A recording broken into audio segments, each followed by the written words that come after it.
Bagaimana perkembangan perekonomian, ya kan? Ini yang menjadi perhatian juga bagi masyarakat untuk bisa berdampak pada masyarakat, termasuk soal ekonomi, kemudian tenaga kerja, Ya, ya ya. kan? Kemudian juga ya tenaga kerja, keuangan ya Purbaya kita lihat ya masih oke lah kalau menurut saya dan menurut netizen juga begitu kan. Tapi untuk perekonomian, tenaga kerja mengatasi banyaknya pengangguran. Nah, ini yang juga menjadi PR dan bagaimana Anda melihat ini? Ya, saya sebenarnya di 2026 tantangan terbesarnya itu adalah soal tenaga kerja dan ekonomi memang. Jadi bahwa soal bagaimana ciptakan lapangan kerja yang jutaan itu memang harus mulai ditunjukkan ke publik. Harapan terbesar kita sebagai rakyat biasa misalnya soal MBG ya. Kita kan tahu MBG ini kan selain menjedot begitu banyak anggaran, tentu dulunya proposal yang kita dengarkan dari berbagai presentasi para elit itu, proposal MBG maksud saya adalah soal dia kan bukan hanya menciptakan siklus dan ekosistem ekonomi ya, tapi kan juga menyerap pekerjaan yang cukup komprehensif. Nah, ada kaitannya bagi saya dengan ekonomi. Bagi saya, kan kita sudah mendengarkan secara terbuka bahwa penerima manfaat dari MBG ini kan kurang lebih sekitar 55 juta sekian. Itu pastinya sudah ratusan dapur MBG yang ada.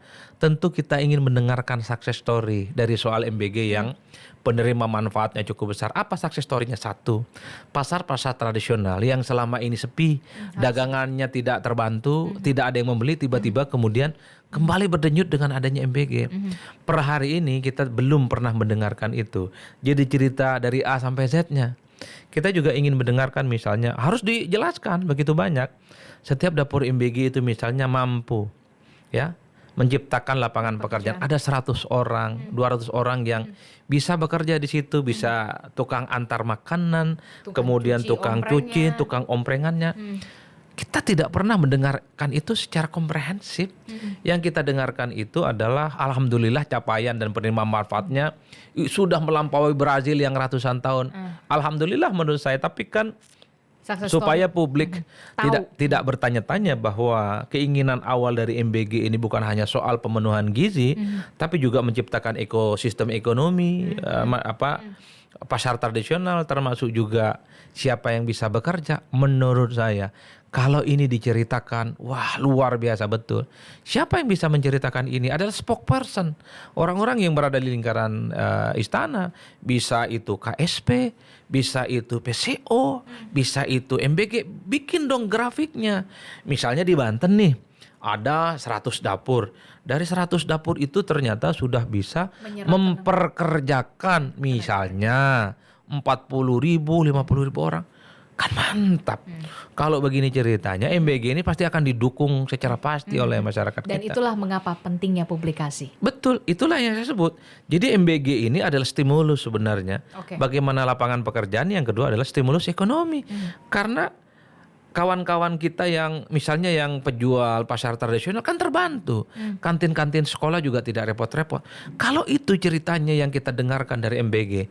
Jadi MBG ini bukan hanya program populis, bukan hanya mencapai manfaat 55 juta sekian, tapi bahwa muncul tumbuh ekonomi. Kan MBG ini bukan hanya di Depok nih, bukan hanya di Bogor, bukan hanya di Seluruh Jakarta, Indonesia. tapi di seluruh Indonesia. Oke. Kan itu yang sebenarnya kita inginkan, supaya MBG ini menjadi salah satu stimulus supaya ya kehidupan ekonomi masyarakat sekitarnya terbantu, terutama untuk meningkatkan daya beli. Oke, kita akan lihat apa sebenarnya yang diharapkan oleh warga begitu ya, netizen. Siapa sih sebenarnya yang patut diganti, mana yang harus dipertahankan. Ya ini kan kata netizen ya. Iya, Kita iya. akan lihat apa yang keinginan dari netizen, siapa-siapa saja yang perlu diganti. Kita akan lihat nama-namanya, menterinya. Ini dia kata netizen. Kita akan lihat. Nah, ini dia @ating alawiti 4474 yang perlu diganti. Emang netizen itu. Ini kata netizen ya, bukan Iya. kata saya ya. Oke. Menurut keyakinan netizen, Menurut Bahlil, mungkin. Kapolri, Luhut, Nusron, Marwarar Sirait, Raja Juli Antoni. Oke, kita akan lihat lagi selanjutnya. Lagi-lagi ini kata netizen ya. Oke. @marsan 3534. Kami rakyat kecil sangat menunggu adanya reshuffle menteri. apalagi menteri titipan yang tidak berkualitas. Emang ada yang titipan Nah ya? itu dia saya mau tanyakan. Loh, kok boleh sih nitip gitu kan. Oke, kita selanjutnya.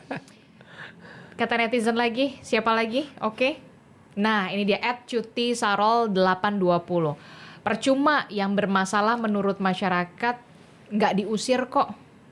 Maksudnya nggak di reshuffle. Yang menurut masyarakat bermasalah tidak di reshuffle. Oke. Ya, netizen ini kan sebenarnya adalah kelompok-kelompok masyarakat yang kritis dan kelas menengah, dan mereka cukup aware terkait dengan isu-isu politik. Tapi jumlah persentasenya itu kan kecil. Bahasanya Pram itu kan mirip badai dalam secangkir kopi. Ini hanya sebatas sebagian kecil yang diinginkan oleh masyarakat soal siapa saja nama-nama yang menurut mereka, menurut keyakinan mereka itu mungkin ya punya catatan untuk dilakukan pergantian dan reshuffle. Tapi sebenarnya kalau kita mau menggunakan instrumen publik yang lebih komprehensif, akademis dan ilmiah, survei opini publik. Karena survei opini publik ini kan sifatnya purposive, yang menjawab itu adalah mereka yang dianggap mewakili keseluruhan suara rakyat Indonesia. Surveinya bisa dilakukan oleh pemerintah, bisa melalui BPS atau siapalah yang melakukan survei.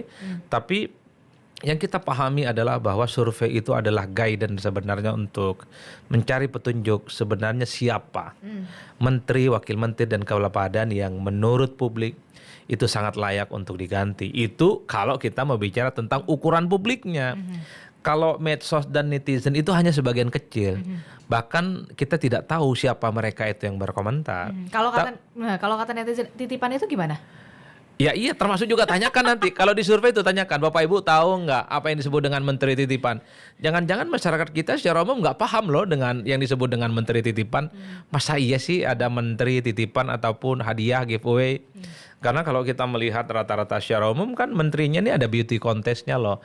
Dipanggil, ada fit and proper test, kemudian pakai baju kemeja putih. Iya. Saya udah nyiapin loh padahal. Kali aja dipanggil. Nggak bakat kayaknya. Nggak bakat.